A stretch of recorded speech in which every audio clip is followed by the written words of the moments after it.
Hello friends, let's talk about periodic table of the elements. आज हम आपको बताएंगे कि पीरियोडिक टेबल में क्या क्या होता है। थोड़ा डिटेल से बताएंगे कि पूरा पीरियोडिक टेबल को हम लोग समझते हैं।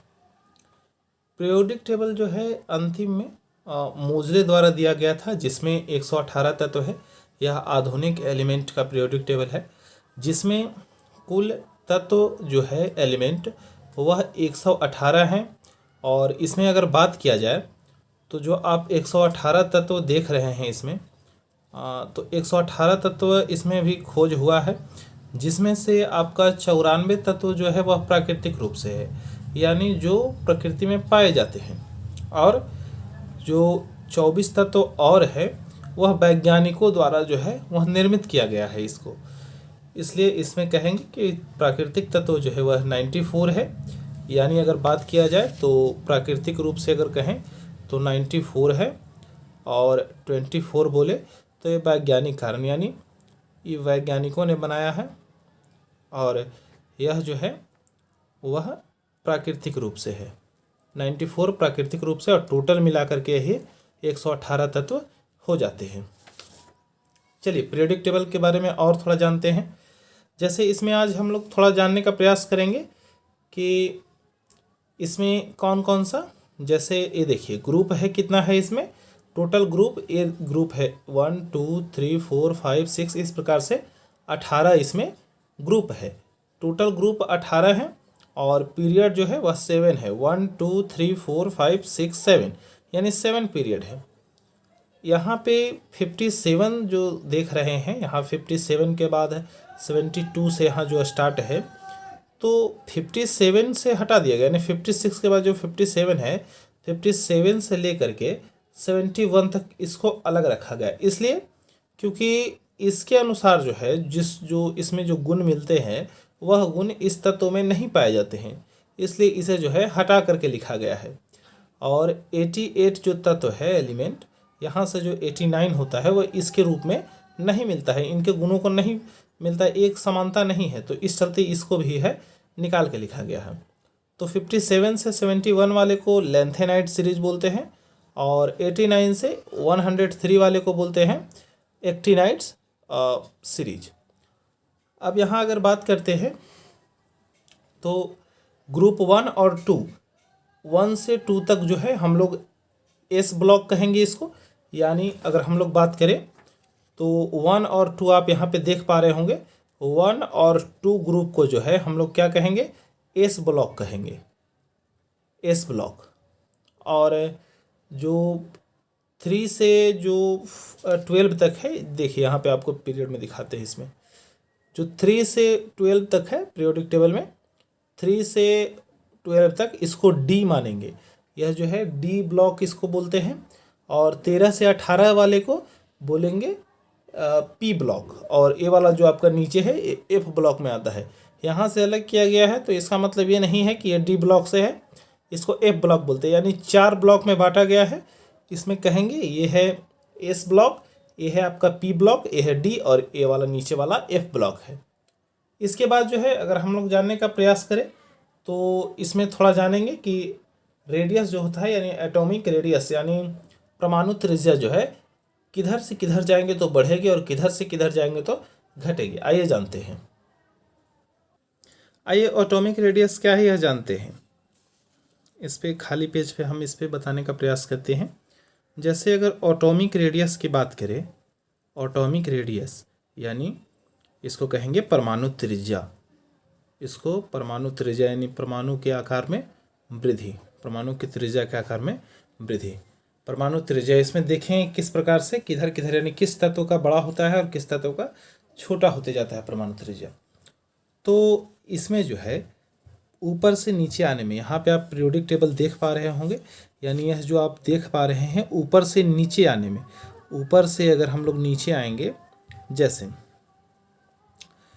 हाइड्रोजन है, लिथियम है, सोडियम है, पोटेशियम है, रुबिडियम है, सीजियम है, फ्रांसियम है, तो ये सारे अगर ऊपर से नीचे की ओर अगर हम लोग आना प्रारंभ करें, अगर ऊपर से नीचे आए तो एटॉमिक रेडियस जो है आपका, एटॉमिक यानी परमाणु त्रिज्या जो है वह आपका ऊपर से नीचे की ओर बढ़ता है। यानी ऊपर से नीचे की ओर बढ़ता है। कैसे बढ़ता है हम आपको दिखाते हैं। जैसे मान के चलिए कि हाइड्रोजन का कितना है परमाणु संख्या, देखिए 1 है, परमाणु संख्या 1 है। और लिथियम का कितना है, लिथियम का 3 है। सोडियम का कितना है, सोडियम का जो है वह 11 है। तो मान के चलिए कि अगर इसका इलेक्ट्रॉनिक विन्यास करते हैं यानी इलेक्ट्रॉनिक कॉन्फ़िगरेशन करते हैं तो कैसे लिखेंगे, इसका 1 है तो 1 लिखेंगे, और लिथियम 3 है तो पहली कक्षा में कितना आएगा, पहली कक्षा में 2 इलेक्ट्रॉन आते हैं, और उसके बाद कितना आएगा 1, तो 2 और 1 3 हो गया। इसको भी निकालने का प्रयास करेंगे तो 2 8 और 1 आएगा। तो देखिए अगर इसकी कक्षा की बात करें तो कितना है, 1 कक्षा है। इसमें कितना है, 2 कक्षाएँ हैं, 1 2 2 कक्षाएँ हैं। फिर इसके बाद क्या है, 3 कक्षा है, 1 2 3। तो ये परमाणु त्रिज्या है, देखिए बढ़ा ना, यहाँ पे 1 है, यहाँ पे 2 है, इस पे 3 है, तो ऊपर से नीचे की ओर आ रहे हैं तो बढ़ रहा है। यानी कहने का मतलब हो गया कि ऊपर से नीचे की ओर आएंगे तो एटॉमिक रेडियस बढ़ेगा, नीचे से ऊपर की ओर जाएंगे तो एटॉमिक रेडियस कम जाएगा। यानी ऊपर से नीचे आएंगे तो बढ़ेगा, नीचे से ऊपर जाएंगे तो घट जाएगा। अब रहा कि बाएं से दाएं जाएंगे तो क्या होगा, तो दाएं से अगर बाएं जाएं, अगर दाएं से बाएं जाने का प्रयास करें, यहाँ पे जैसे हमारा हाथ ये दायां है तो इधर से इधर जाने का प्रयास करेंगे, यानी दाएं से बाएं जाने का प्रयास करेंगे तो एटॉमिक त्रिज्या बढ़ेगी। यानी इधर से इधर जाएंगे, जैसे इधर से अगर मान के चलिए कि जैसे बोरोन है, बेरिलियम है, लिथियम है, तो इधर से इधर जाएंगे तो हमारा परमाणु त्रिज्या क्या होगा, बढ़ेगा। वो भी देख लीजिए कैसे होगा। जैसे मान के चलिए कि यह सोडियम है, मैग्नीशियम है, एल्यूमिनियम है, तो ले लेते हैं।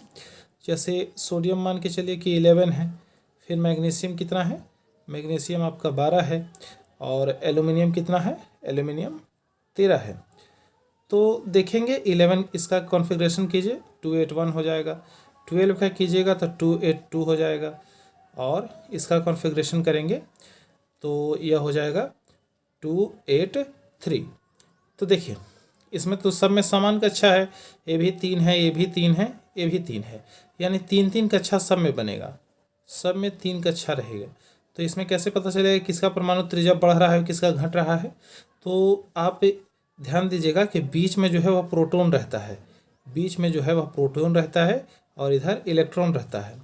तो प्रोटॉन पे जो है हमेशा पॉजिटिव चार्ज, इलेक्ट्रॉन पे जो है हमेशा नेगेटिव चार्ज। तो आप जानते हैं कि अगर विपरीत वाला रहेगा तो एक दूसरे को आकर्षित करेगा, विपरीत साइन वाला रहेगा तो वह एक दूसरे को आकर्षित करेगा। यानी प्रोटॉन और इलेक्ट्रॉन एक दूसरे को आकर्षित करते हैं, अट्रैक्ट करते हैं, ये हम लोग जानते हैं। तो देखिए आप ही बताइए कि अगर मान के चलिए कि जैसे अगर कम पावर वाला है, अगर कम पावर का जो व्यक्ति है तो खींचेगा किसी को कम है ना, कम खींचेगा। लेकिन ज़्यादा पावर का अगर है, अगर ज़्यादा शक्ति उसके पास है तो ज़्यादा ताकत लगाएगा। तो इसमें जो है कितना है, 13 है। तो 13 अगर प्रोटॉन है, जितने प्रोटॉन की संख्या होती है उतने ही इलेक्ट्रॉन की संख्या होती है। तो अगर मान के चलिए कि प्रोटॉन है तो जितना प्रोटॉन है उतना इलेक्ट्रॉन होगा। तो यह 11 है, 11 प्रोटॉन 11 इलेक्ट्रॉन, यानी 11 प्रोटॉन है तो 11 इलेक्ट्रॉन, 12 प्रोटॉन है तो 12 इलेक्ट्रॉन, 13 प्रोटॉन है तो 13 इलेक्ट्रॉन। तो 13 वाला ज़्यादा ताकत लगाएगा या 11 वाला ज़्यादा ताकत लगाएगा, 13 वाला लगाएगा ज़्यादा ताकत। तो कहाँ बढ़ेगा, यहाँ बढ़ेगा। तो इसमें क्या है कि आपका जो एटॉमिक रेडियस होगा वह दाएं से बाएं जाएंगे तो क्या होगा, बढ़ेगा। यानी दाएं से बाएं, यह दाएं से बाएं जा रहे हैं, है ना, यानी इधर जो है यह बढ़ेगा, है ना। चलिए आप समझ गए होंगे कि यह जो है एक दूसरे को आकर्षित करते हैं। तो दाएं से बाएं की ओर जाएंगे तो क्या होगा, बढ़ेगा परमाणु रेडियस। क्योंकि आप समझे नहीं होंगे, यहाँ पे ध्यान दीजिएगा, क्योंकि ये ज़्यादा ताकत लगाएगा मतलब ज़्यादा सिकुड़ जाएगा ना, क्योंकि ये भी खींचेगा, ये भी ये जो है सिकुड़ जाएगा तो ये छोटा हो जाएगा। और यह जो है कम ताकत लगाएगा तो यह क्या होगा, बड़ा हो जाएगा, मतलब कम ताकत इससे ज़्यादा बढ़ेगा। तो इस चलते दाएं से बाएं जाएंगे तो क्या होगा, बढ़ेगा एटॉमिक रेडियस। तो आप लोग समझ गए होंगे कि एटॉमिक रेडियस क्या है। आइए जो है इलेक्ट्रोनेगेटिविटी इसमें समझते हैं कि इलेक्ट्रोनेगेटिविटी क्या होता है। तो इलेक्ट्रोनेगेटिविटी अगर सीधा कहा जाए तो इलेक्ट्रॉन को आकर्षित करने की क्षमता को कहते हैं, है ना। इलेक्ट्रॉन को आकर्षित करने की क्षमता को कहते हैं इलेक्ट्रॉन नेगेटिविटी। तो इसमें क्या होगा कि किधर से किधर जाएंगे तो इलेक्ट्रॉन नेगेटिविटी बढ़ेगा या घटेगा। तो ध्यान दीजिएगा कि नीचे से ऊपर की ओर जाएंगे तो ज़्यादा होता है, यानी नीचे से ऊपर की ओर जाएंगे तो इलेक्ट्रोनेगेटिविटी जो है वह आपका बढ़ेगा। नीचे से ऊपर यानी यहाँ से यहाँ, यानी कहने का अर्थ हो गया कि caesium, rubidium, potassium, sodium, lithium, hydrogen, इस प्रकार से ऊपर जाएंगे तो इलेक्ट्रोनेगेटिविटी जो है वह बढ़ेगा। यानी इलेक्ट्रोनेगेटिविटी यानी विद्युत ऋणात्मकता, हिंदी में इसको बोलेंगे विद्युत ऋणात्मकता, इलेक्ट्रॉन नेगेटिविटी, विद्युत ऋणात्मकता, यह जो है वह आपका बढ़ेगा। चलिए नीचे से ऊपर की ओर जाएंगे तो, और बाएं से दाएं जाने पर, बायां से दायां जाएंगे। आप लोग का एग्जाम में आता है, इतना जो है आप समझ भी सकते हैं और नहीं तो डायरेक्ट जो है याद भी रख सकते हैं कि बाएं से दाएं, यानी बाएं से दाएं जाएंगे। बाएं से दाएं जाने पर जो है आपका इलेक्ट्रोनेगेटिविटी यानी विद्युत ऋणात्मकता जो है वह नेगेटिविटी, इसमें गलती, चलिए अब ठीक है। इलेक्ट्रोनेगेटिविटी जो है वह बाएं से दाएं जाएंगे तो बढ़ेगा और नीचे से ऊपर जाएंगे तो बढ़ेगा, लेकिन ऊपर से नीचे आएंगे तो विद्युत ऋणात्मकता घट जाएगा और दाएं से बाएं जाएंगे तो विद्युत ऋणात्मकता घट जाएगा। चलिए अब इसमें समझते हैं। एक और होता है इलेक्ट्रॉन बंधुता होता है, यानी इलेक्ट्रॉन एफिनिटी जिसको हम लोग बोल सकते हैं। इलेक्ट्रॉन एफिनिटी बोलेंगे, यानी इसको बोलते हैं इलेक्ट्रॉन बंधुता। तो इसमें ध्यान दीजिएगा कि जब भी हम लोग नीचे से ऊपर की ओर जाएंगे, जस्ट यही होता है। इलेक्ट्रोनेगेटिविटी जो है वह इलेक्ट्रॉन एफिनिटी होता है, जिसमें ज़्यादा ऊर्जा देने पर जो है वह इलेक्ट्रॉन दूसरी जगह पर जा करके तभी वह रिलीज होता है। तो उतना ज़्यादा आपको समझने की आवश्यकता है नहीं, सीधा याद रखिएगा कि इलेक्ट्रॉन एफिनिटी जो है वह नीचे से ऊपर की ओर, यानी पीरियोडिक टेबल में नीचे से ऊपर की ओर जाएंगे तो बढ़ेगा और बाएं से दाएं जाएंगे तो बढ़ेगा। यानी एक तरह से आप लोग यह याद कर सकते हैं कि जैसा इलेक्ट्रोनेगेटिविटी इसमें है वैसा ही इलेक्ट्रॉन एफिनिटी होता है। यानी ऊपर नीचे से ऊपर जाइए बढ़ेगा, बाएं से दाएं जाइए बढ़ेगा, और इलेक्ट्रॉन एफिनिटी में भी सेम यही कंडीशन अप्लाई होगा। अब अंतिम जो है आयनाइजेशन एनर्जी, यानी जिसको आयनन ऊर्जा कहते हैं। हिंदी में बोलेंगे आयनन ऊर्जा और अंग्रेजी में बोलेंगे आयनाइजेशन एनर्जी।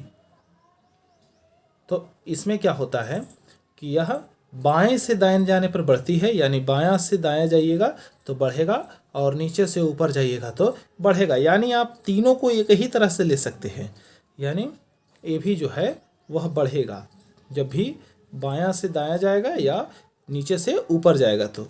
यानी आप कह सकते हैं कि इलेक्ट्रोनेगेटिविटी हो, इलेक्ट्रॉन एफिनिटी हो या आयनाइजेशन एनर्जी हो, तीनों जो है एक तरह से काम करती है और सिर्फ आपका एटॉमिक रेडियस ही जो है वह ऊपर से नीचे आने में बढ़ेगा और दाएं से बाएं जाने में बढ़ेगा। लेकिन इलेक्ट्रोनेगेटिविटी, इलेक्ट्रॉन एफिनिटी और आयनाइजेशन एनर्जी यह उल्टा होता है, जस्ट एटॉमिक रेडियस का उल्टा होता है। आप लोग ऐसे भी याद रख सकते हैं।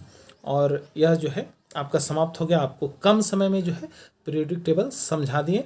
अगर आपको नहीं समझ में आया होगा दोबारा एक बार रिवीजन करके देखिएगा, दोबारा से इस वीडियो को देखिएगा और जो है आपको यह समझ में आ जाएगा। आप लोग को ज़्यादा उतना समझने की आवश्यकता नहीं है, डायरेक्ट आप लोग याद कर सकते हैं, रट सकते हैं दिमाग में। हाँ, आसानी से याद रहेगा। क्या?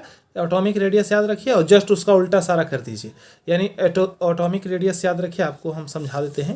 एटॉमिक रेडियस अगर पूछे, इसमें ध्यान दीजिएगा, अगर इस पीरियोडिक टेबल में एटॉमिक रेडियस पूछे तो ऊपर से नीचे और दाएं से बाएं, ऊपर से नीचे और दाएं से बाएं जाइएगा तो इसका जो एटॉमिक रेडियस है वह बढ़ेगा। और बाकी इलेक्ट्रॉन नेगेटिविटी क्या होता है? नीचे से ऊपर जाइए और बाएं से दाएं चल जाइए। फिर इलेक्ट्रॉन एफिनिटी और आयनाइजेशन एनर्जी, जस्ट यही चीज़ होता है। और आपको यह चीज़ समझ में आया होगा। बाकी मेटल जो है, देखिए इसमें जो है कि यह मेटल जितना हरा रंग से है ये सारा मेटल है, और जो अधातु है ये अधातु है या उपधातु है ना, तो सारा जो है आपको दिया गया है। ऐसा एक अधातु है जो हमेशा द्रव्य अवस्था में रहता है, वह बोरोन है। और ऐसा एक धातु जो हमेशा द्रव्य अवस्था में रहता है तो वह क्या है, पारा है, जिसका जो है वह मरकरी यानी 80 होता है, 80 होता है इसका परमाणु क्रमांक, एटॉमिक नंबर। और एक अधातु है जो कि लिक्विड फॉर्म में रहता है, वह है बोरोन, जिसका एटॉमिक नंबर है 5। और आर्गन गैस है, बोरोन लिक्विड और सोडियम जो है सॉलिड है। यानी एक गैस है आर्गन, और लिक्विड जो है बोरोन है, और सॉलिड सोडियम सॉलिड है। तो एक ऐसा धातु जो चाकू से काटा जा सकता है वह सोडियम है।